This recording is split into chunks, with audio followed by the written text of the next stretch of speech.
Welcome back, party people. It's another episode of the Reformed Party Girls podcast. It's your girl, Kay. And it's your girl, Ray. And this is a podcast where we share our journey from the wild nights out, drinking, partying, sex, drugs, and rock and roll to a now not so calmer life in sobriety. We've got our friend Peter back with us for this episode. I hope you enjoyed our last one. Today we're going to kind of catch up, talk about where we are in our lives, how our week is going, and yeah. So, Kay, we got to start with you because you're the devil on the shoulder. I'm sure everyone's wondering about Big Al and kind of where that's ended up. He's been a big topic lately because he's been, he's the devil on my shoulder. Yeah, he's revived you. But since we last talked to everyone, Big Al and I have kind of solidified our friendship. Honestly, I don't think I mentioned this, but he told me he loved me a couple weeks ago, you know, 2 weeks into our little friendship, and we've really developed, honestly, become really close. He slept over at my place almost every day last week, but that was mostly because we were living at the strippers. So Big Al comes home from the lake on Monday night, messaged me, hey, you want to go grab some food? I'm like, okay. And this is the thing about our friendship is both of us are yes people. So when one of us asks or offers to do something, the other one is always saying yes. There is no voice of reason. Right. After dinner, he's driving me home, and I'm like, hey, I've got 2 rolls of loonies. Should we go to the strippers? Remember, this is Monday night. And he looks at me, and he's like, yes. So we show up to the strippers at like 11 p.m., shut her down. Kaylee gets her first dance, spends $400. It was a great time. It was so good that we go back on Tuesday. Yes. So good we go back on Tuesday. Again, we shut her down. Is it busy on Monday and Tuesday? You know what? Monday was quite slow. There was maybe 10 people there, which was great because more attention from all of the strippers. Of course. Yeah, duh. Less people for them to get money from. It was just us. Tuesday night was a lot of fun. It was, I can't remember. I don't think it was the Oilers game, but it was quite busy. We both signed up for like a limo package, which we did. We actually both won a limo package for Tuesday coming up. So if any of you out there are interested, try and find me or come out to Shade. I'll be there. Then we end up at the strippers again on Thursday. So I think my bank account's hurting a little bit, but you know what? Worth it. Yeah, it was just been a grand time. And then we go to an Elks game on Friday, meet up with Peter that night after, go out raving, do a little dance. So just, more fun and more chaos, more K things. It's been great. But while we were at the strippers on Thursday, I'm kind of looking for more work now that hockey season is rolling up and my job that I'm at is going to be slowing down. And I was like, you know what? Why don't I come work here? Like as a bartender? Heck yeah. Yeah, as a bartender, I think, you know what? I'm in love with every single stripper now. I know them all by name. They know me. It's home, so why don't I just go live there? And get that discount. 50% off lap dances. Amazing. Really? So, Do they have openings? yeah. So that's kind of where I'm at. I sent my resume in, and I have an interview on Monday, which I'm really excited about. Nice. But to kind of trail off of that, because I've been blowing so much money, 1, the previous weeks on cocaine, 2, now my new addiction, strippers. I've opened up, how we were talking about sugar daddies. I did open up my sugar daddy account again, and I'm like, maybe instead of finding a job, I just find a man with money. Right. So that's it. Any guys yet? Or? Yes, there's been a few. My profile is hidden off, but again, I'm coming into a busy week with work, so I think I'll focus more on that when I'm out of money and out of a job. Right. But on the sugar daddy note, the football tickets I did get actually came from a guy he messaged me and he's like, hey, I have 2 tickets to the game. I'm out of town. Would you like to go? And so he sends me the tickets. I can't accept them. I can't figure out the internet. Right. Dude gives me his Ticketmaster login, his Ticketmaster password. He gives me all his info. We're at the game, and Big Al looks at me, and he's like, you should ask this guy for some money for drinks. And I'm like, you know what? I will. Yeah. And I'm like, hey, babe, can I have some money for some beers? Thanks for the tickets. And he sends me $100. Woo! And I'm like, oh my God, it is that easy. That easy. It is that easy. That is pretty. But if I'm being quite honest, like the guy who gave me the tickets, you know what? Potential something more. What do you mean? We've been Like you're kind talking of a lot, into him. and he's really nice and really sweet, and Aw. maybe someone I could start seeing. I think Kay myself is still deeply damaged from my last relationship, and I guess everything with life and relationship examples I've had in it, and I think I'm still a little wary of opening my heart up again, but I am open right now for some summer fun and exploring what it's like to love. I think kind of what Big Al has brought into my life, it's reminded me that I am so full of love and that I have so much to give. I love love, and I love giving it out to people and having fun, and I think there's a lot of really great things. Kind of the universe is kind of rolling onto my lap here, and I think I would be a fool to say no to it. So But have you met this guy yet? yeah, he's actually a regular at my job, and what? Nice. he asked for my number. We've been kind of talking the last couple times he's been in, and last week he asked for my number and I gave it to him, and yeah, it's been really cool. I mean, Yes. I work in the industry where that's where I meet all the people, so it's been really nice. I'm excited for summer. Absolutely. I'm like feeling myself again, and Yeah. that little depressive episode I think has gone away a bit. So, Nice. how have you been feeling? Me? Yeah. I've been feeling good. As I mentioned over the last episode, the devil on my shoulder won, and I did cocaine and alcohol yesterday. And what I didn't mention on the last podcast is after you don't drink alcohol for such a long time, like my drink of choice was the Mike's hard iced tea, and I used to love those, like be so obsessed with them, and so that's what I got for yesterday. And you could totally taste the alcohol, like it tasted gross to me, but of course I just like kept taking them back. I remember alcohol like tasting so delicious. Right? Like a double gin and triple gin and soda, and being like water. Oh yeah. Water. Like it tasted Ghost. so gross. Oh, the ghost is The back. ghost is back. Of course. He's made it. As we're talking about spirits.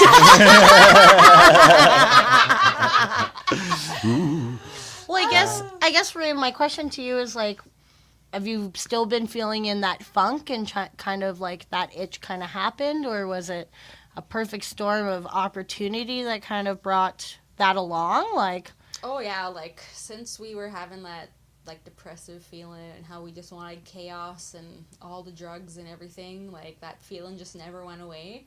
So it was a beautiful day. I was like, hey, like I was craving cocaine more than anything, but I didn't have that accessible. So I was like, hey, let's get day drunk. So we got day drunk, and even when I was creeping to the point of getting drunk, like I didn't like the feeling. And like how usually cocaine and alcohol are 2 and 2, like that's how it was for me. So since I was just drunk and no alcohol, like it was like a weird feeling to me, like I didn't really like it. And so yeah, I didn't drink much after that, and little did I know my hubby had cocaine at home locked away in the safe.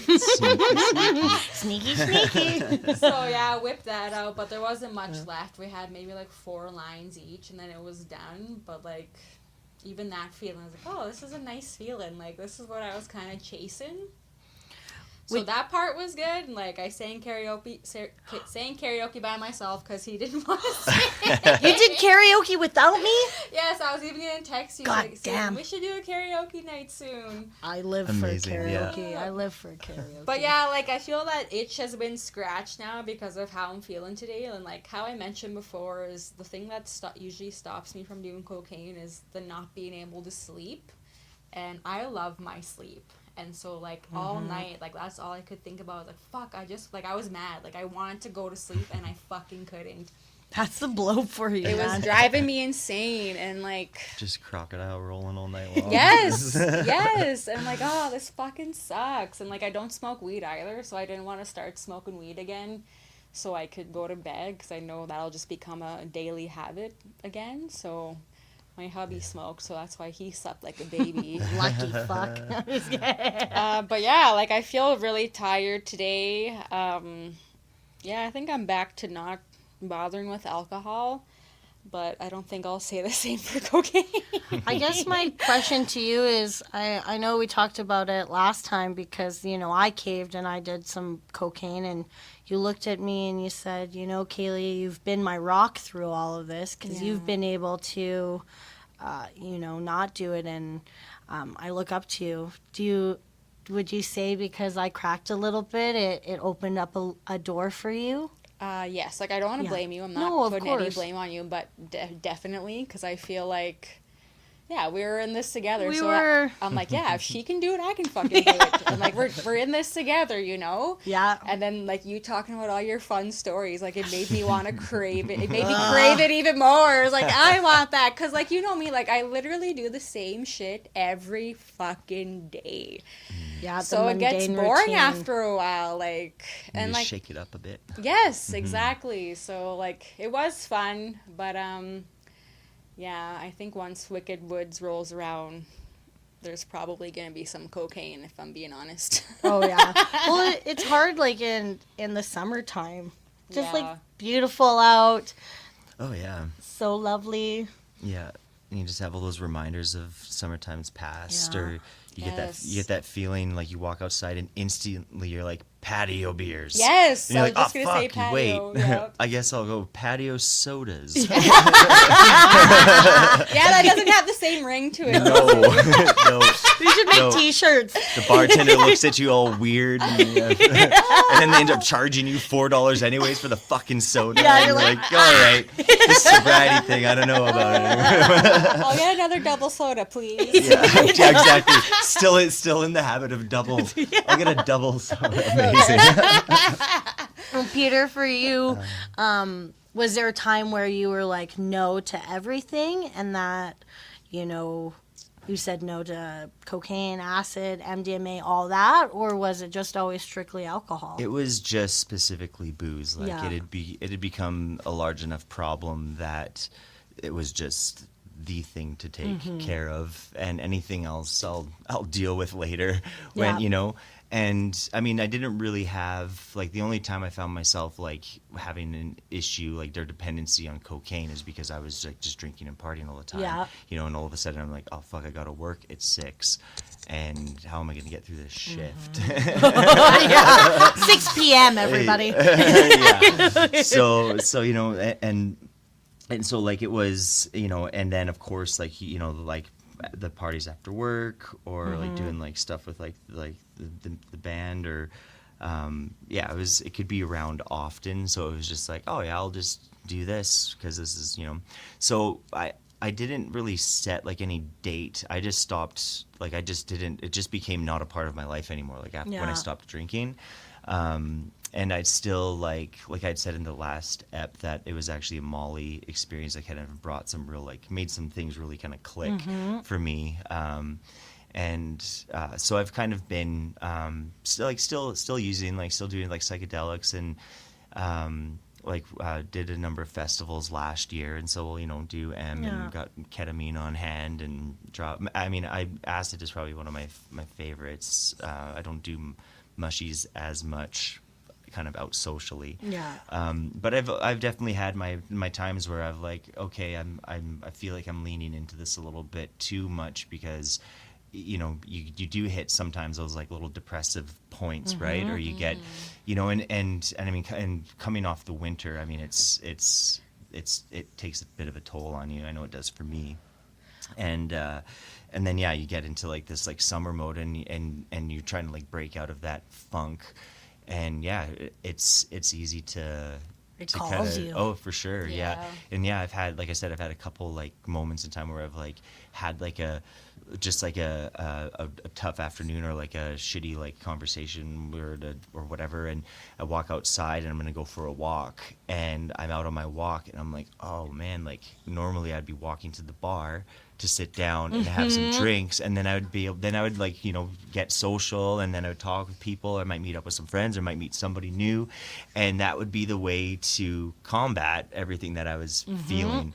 Now I've learned to be able to sit with that more, and there's been times where I'm like, oh cool, I've got some acid, I've got some ketamine, I'm gonna do that, and kind of feel myself a little more. Yeah. You know, I'll get more, you know, a little more, you know, juiced up to like do some music stuff or something. But again, you know, I come off of that experience and I reflect, and I'm like, you know, ask myself where, like, how much did I need that, and how much did I not need that, and think that I needed that. And, you know, again, not that I'm, you know, condemning myself for any of my choices, but it's just like reflecting and becoming aware of, you know, and understanding that, you know, you do truly have like the you know, the source or power or strength within yourself to overcome those darker spaces, you know. And you know, we were just kind of talking and joking around about frequency and stuff, but I heard it said once that, you know, these substances are like, it tunes you into a frequency, and raises your consciousness, whatever, but in that you can also find that you can get there. It's within Without it, you, you know, and it's and so that's something that I've been learning and slowly starting to get into more like kind of like meditation and like breath work sort of stuff to kind of be a little bit more of like a resource to go to when I'm feeling shitty, instead of relying on, you know, the substances. the Yeah, substance. absolutely. Yeah, because we were talking, you know, before we started recording this episode, you know, we talked about, when I started this journey, about being completely sober, and, you know, throughout the months it's been, you know, dipped into some ketamine and mushrooms and opened up back to kind of the psychedelics and the substances. And I was just saying, you know, because I lived, you know, a third of my life kind of on them, it opens up your spirituality and your third eye, and opens you up to that, you know, the universe. And kind of, we were saying, it's hard to live in this reality that we are in. Man, I sound like such a hippie. That we are in, and you know, you crave kind of that connection that psychedelics bring you to something bigger than yourself, and it is kind of that meditative state and that third eye opening into the possibilities of so much more, and interconnectedness, and I think like a deep thought process that I think, you know, when you're stuck in your 9-to-5 routine and you're working and then you sleep and you eat and, you know, you do all these things that you forget to really be in touch. And that's where I kind of like doing those things, because, you know, you can go lay in a field for 5 hours and just watch the clouds and not be bored, and your mind's just open to so much thought and process, where it's like, you know, after work you're like, it's always busy, or there's always something on your mind, and so distracted. Very distracted, right? Like the noise and those things kind of really open it up. But maybe I'll always be a little bit of a party girl. Oh, yeah. I think it's in my blood. I don't know. Definitely less reform now. Yeah. You can walk away from the party, but the party will never walk away from you. Right. Sex, drugs, and rock and roll. It's a lifestyle, everybody. We've just gained 50 new listeners and lost 30. Oh, God. We'll have to check our stats after this. I think a lot of, like, what we're kind of just being so candid about is just the openness of reality, and not that it's a struggle, but it's a journey, and it's about changing and being human. I think social society norms really make it very black and white. You know, you either drink and don't do drugs, and you do this, and they forget that there's all the gray area and all the mess that honestly is the human experience. It's so much, like my brain's an emotional roller coaster. Yeah. I will say this though, and we've talked about it before, but since quitting drinking, I find that I have a hard time getting really in tune with like my emotions. I find like I lived in a lot of not numbness, but almost nothingness. Right. I found, you know, there was a point where I didn't know if I was happy, but I didn't know if I was sad either, and I don't know. Coasting, yeah. And I like crying. Crying has been really hard for me to do. Yeah. Like, did you find you were really emotional on? Oh, I'm pretty. That has never been an issue for me. I cry on the regs. Yeah. yeah. No, I go through it sometimes, but yeah, also like learning to like, you know, it just depends on what I'm going through. But yeah, I do find it to be therapeutic. You know, it's a good release. You know, there's times I feel like I'm like fighting it, and then there's like, you know what, I just need to go find a place to just cut loose for a few minutes. But yeah.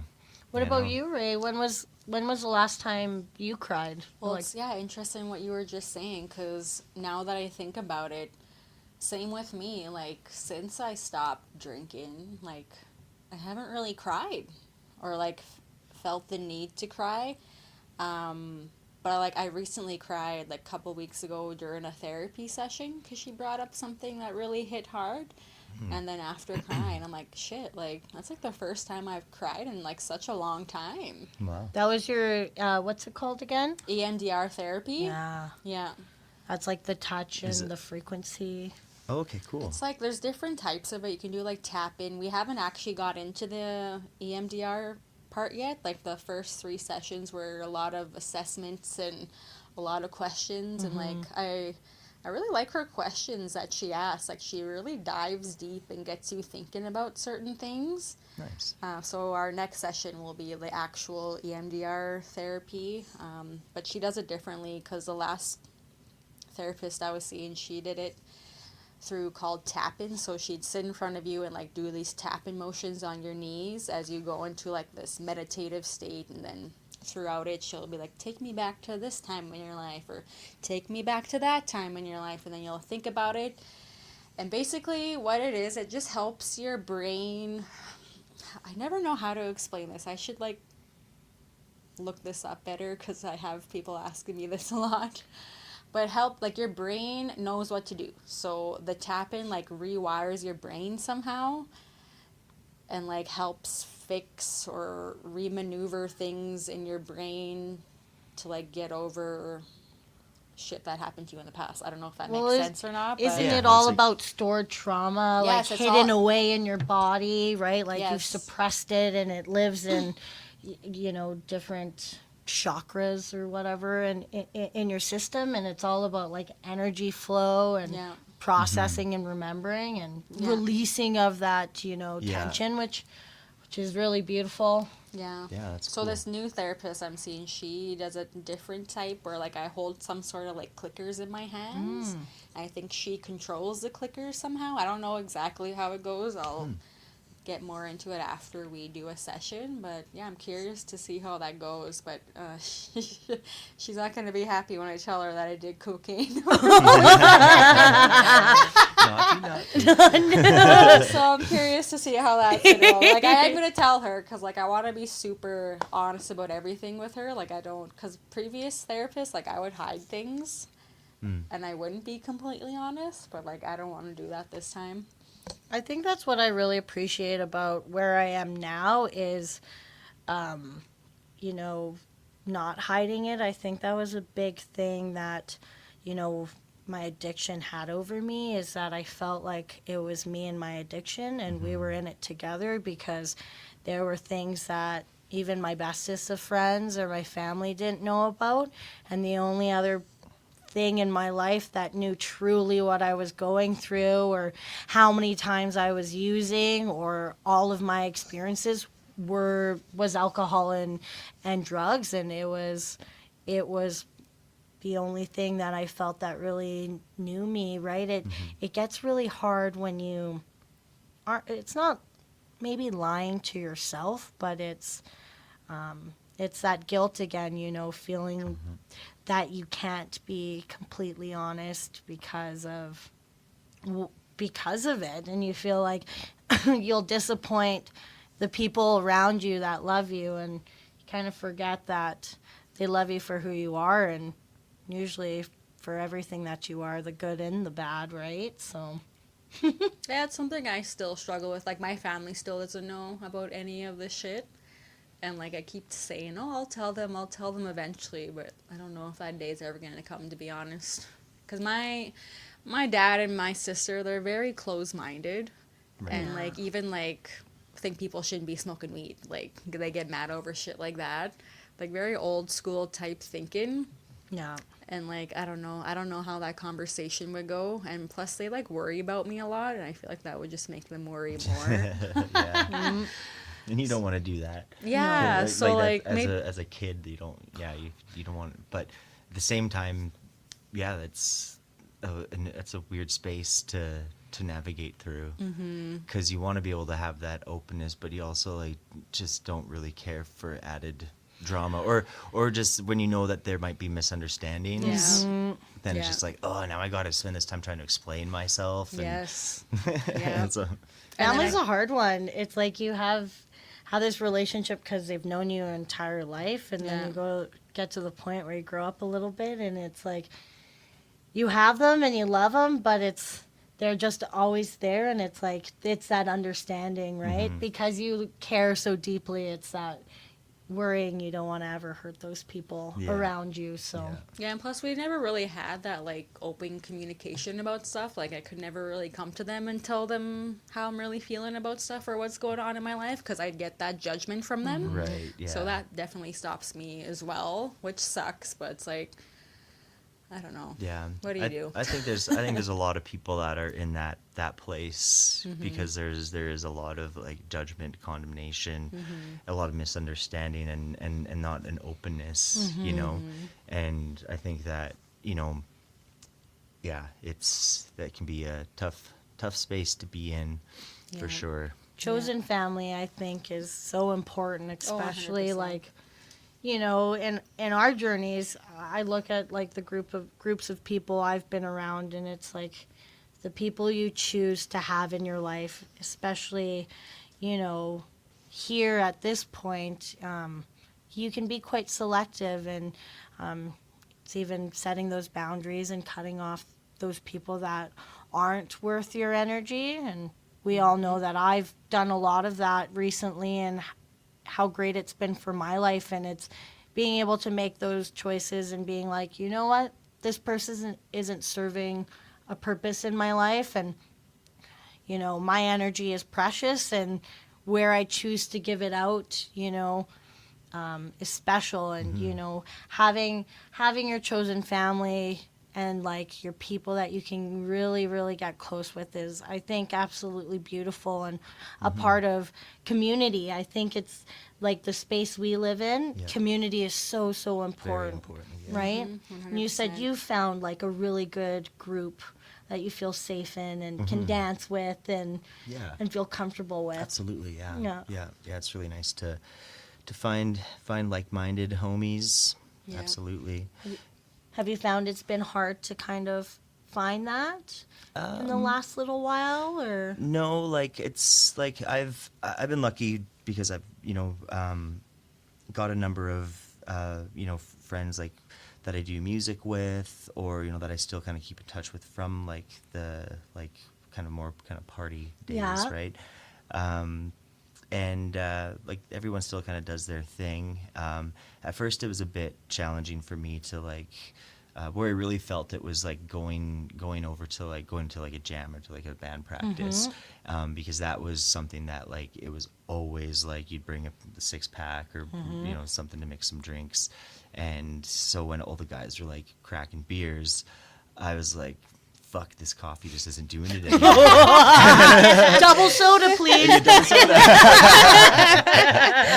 So I mean, I've realized that I was like, I've had this question. I was like, man, I'm not too sure like how much of the alcohol I was addicted to, or maybe it was just the like carbonation, because I like love my sodas. Like, I've got one right here that I've been not taking because I don't want to get burpy for the pod. But after this, I'm gonna fucking slam that thing, and it's gonna be great.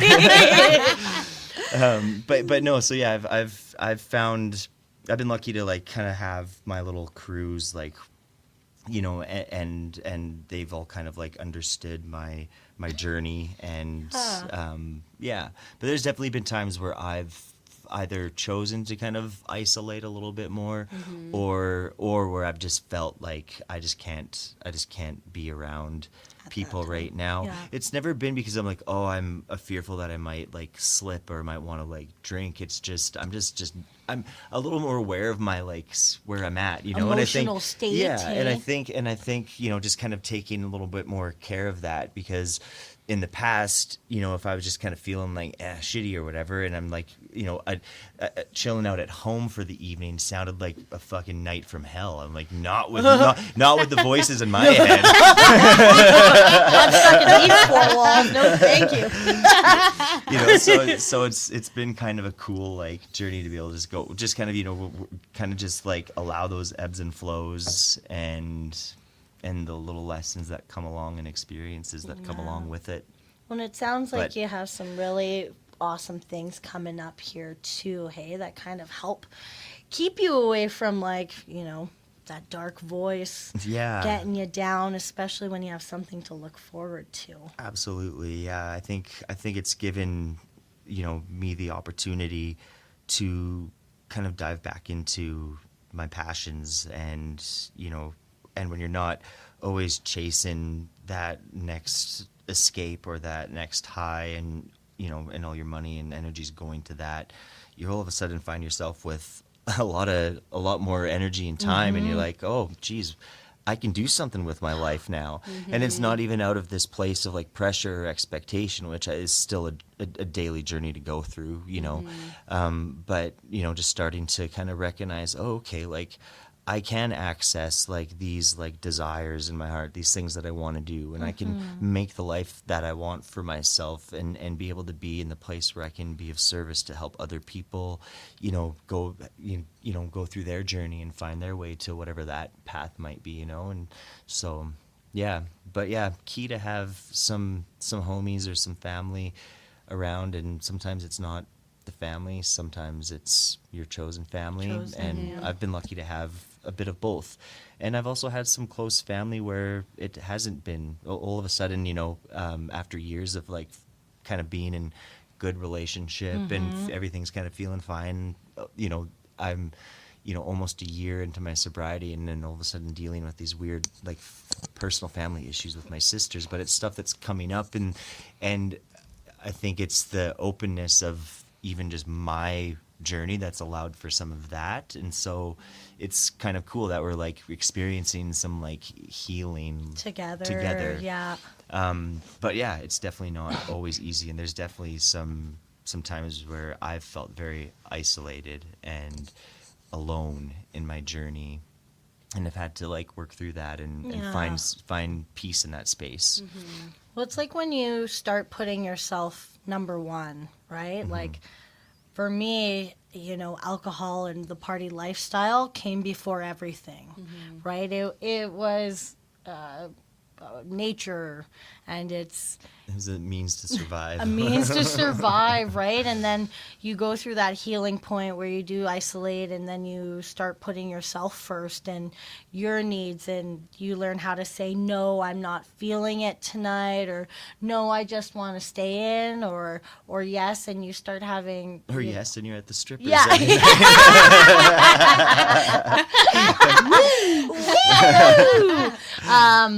but it's that, and I think that comes with like the control, and even when you put yourself first, it's like putting your mental health first, right? When before your mental health was something you just honestly didn't ever want to face. Yeah. You're like, Too scary. yeah, no, please, yeah, it's like being under a sheet, right? Like, no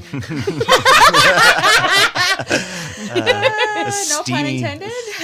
just to give the listeners out there a little, you know how Ray and I have had some troubles with the audio on our podcast. We have now figured out the key to our success. Peter and I are now currently under a sheet surrounded by pillows. Yeah, in our handmade sound booth. Yeah. We're learning, everybody, but you know, it's beautiful. It's fun. It's life, and it's crazy. And I think my favorite thing about doing this podcast with you, Raylene, is it's watching our journey unfold and being able to listen back, you know, when we started this, 3, 4, 5 months, what? I think we started in January. In January, right? Nice. And being like who we were then and where we are now. And I cannot wait to listen back a year from now and be like, wow, who is that? Yeah. Fucking philosopher, Dr. Thomas. Over here. Dr. Thomas, that's Right? And Peter, I hope we have you back again, and you know, these conversations yeah, anytime. too. We've talked about it, that this is a form of therapy for us. Yeah. 100%. Right? Yeah. Just being able to have a safe space to talk, and whether people are listening or not, that, you know, at the end of the day, this is really for myself and Raylene. 100%. Yeah. And for yeah, our that's- journey. That's so cool. Mhm. Have you made your OnlyFans yet, Kay? No, I haven't. I'm going to be honest. I'm so bad at technology. So I went to the site and I tried to put my email in, and it just wasn't working, and I gave up. Yeah. But my Seeking account is open. So if anyone wants to find me, it's I don't even know my username. But my email address to deposit money into my bank account is kayleethomas15@gmail.com. I am looking for a new pair of lips. You never told me how your lap dance was. How did that go? It was good, but the dancer I had wouldn't let me touch her, so I was kind of disappointed. I was like, oh, I guess I'll just sit on my hands. But it was fun. You know, I got to see a lot of butthole, Wonderful. bright pink pussy. It was great. She smelled really, really good, which I enjoyed. That's nice. Yeah. So, it's great. Yeah. Oh, speaking of life, Life. a few episodes ago we talked about us getting our tubes tied. Oh, We yes. should, before we forget to talk about that. So you have an appointment coming up tomorrow, you said? Yeah, so with my whole journey in my healing, you know, when I was with Oakland, you know, he had a kid and really felt like, you know, housewife, we would have a family, we would have babies, and I was really focused on that. And all of my 20s, honestly, I really just wanted to be a mom, and then stuff happened in my family life, which we've talked about, and I've had just, I think in my sobriety, just a moment where I honestly, I don't think I don't want to have kids of my own. I would be a great mom. I love children, but I think it's taken me 31 years of my life to be able to take care of myself.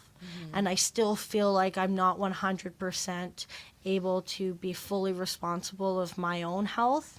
And because of that, I just don't think in my life right now, or even in the near future, that, you know, having someone else's whole life in my hands is the responsible thing for me to do when I'm still trying to take care of myself. And I've had examples where, you know, of my parents, or my mom, was not the best parent. And, you know, they always say it's your parents' first time in this world too. And because of that, I think I do have a little trepidation on raising a person, a human being, into this world. And because of that, we've talked about getting our tubes tied. So I have an appointment tomorrow with the doctor.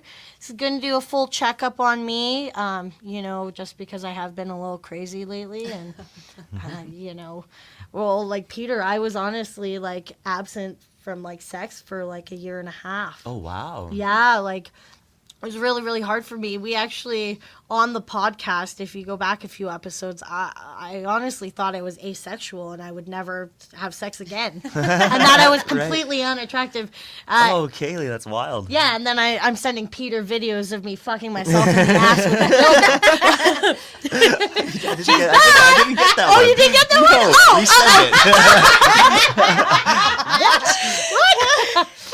resend it. But now I'm like, okay, I'm back to being crazy K, and so that decision is very clear because for me, birth control. I honestly think my entire hormonal system in my body, because especially for women, when you deal with trauma and stress, your hormones get so out of whack and everything becomes out of tune, and being on birth control just has never really sat well for me or for my mental health. And I was reading when you get your tubes tied, it actually doesn't affect your hormones at all. Right. You're not putting estrogen or proestrogen into your body. It's literally just closing off your fallopian tubes for sperm to go in and meet with the egg. And you actually... So I was like, that just sounds like a really, really great idea. So I'm really excited to see kind of what the doctor has to say. Yeah. I'm less excited to hear about how much something like that would cost. Oh, we got to pay for it? I don't know. That's what we're going to find out. Oh, but God, yeah. My appointment's not till Friday, so... Yeah. So that's it. I mean, the Alberta government hasn't completely gotten rid of our healthcare, so so we'll find out. Yeah, use it while we can, hey? Yeah. What's kind of made you decide, like, when I kind of brought it up, that you were like, hey, let's do this? Well, originally, my hubby, he was supposed to get snipped, but he's always gone working, and he has a very labor-intensive job, so he just hasn't taken off the time to do it.